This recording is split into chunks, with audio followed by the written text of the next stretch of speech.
Now the tools panel is divided into 6 section. First है selection section, ये create और जो सिलेक्टिंग के लिए यूज़ होता है ये ऑब्जेक्ट को सिलेक्ट करने के. सेकंड है drawing section. It consist of tools, ये जो मतलब जो create object, text, shapes and decorative patterns. तो ये यूज़ करता है जनरली जो शेप्स वगैरह होते हैं ना, टेक्स्ट को, शेप्स को, इनको क्रिएट करने के अंदर यूज़ होता है. थर्ड है एडिटिंग सेक्शन.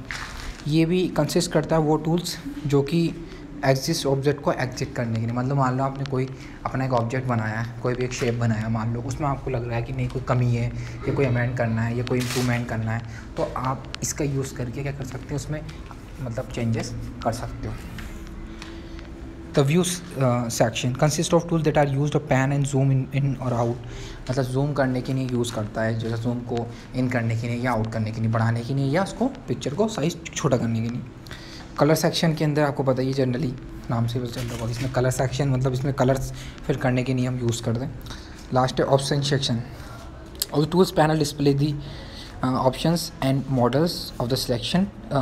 सिलेक्टेड टूल्स के लिए क्या होता है, ऑप्शंस वगैरह होते हैं. तो ये इस तरह के सारे सिलेक्शंस बॉक्स हैं. ठीक है, फर्स्ट है सिलेक्शन, दूसरा ड्राइंग, तीसरा editing, view, colour and last वाला ऑप्शन.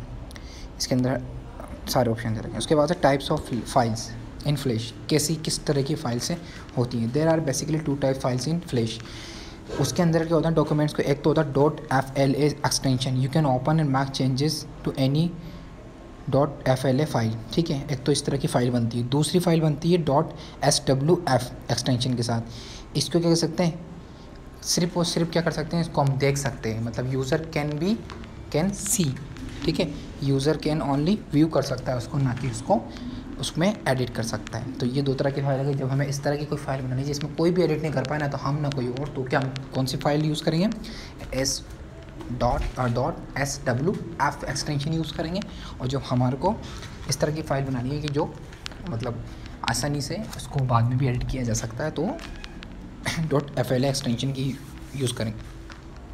ठीक है, उसके बाद है creating a simple FLA file. To create a FLA file, follow these steps.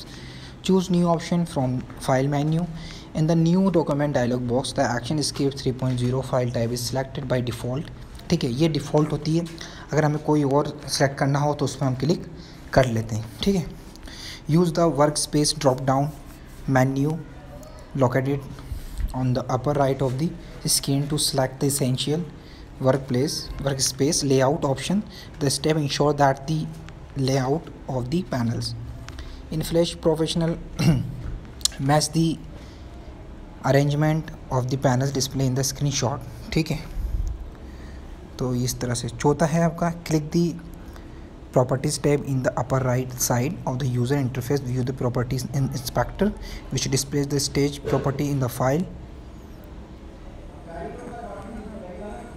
ठीक है, तो इस तरह से आपके क्या आ जाते हैं क्रिएटिंग, किस तरह से आप उसको एक FLA फाइल को आप क्रिएट करेंगे. ये सारी स्टेप दे रखी हैं. तो 5th स्टेप क्या है, by default the property inspector is vertically align along the right side of the workspace.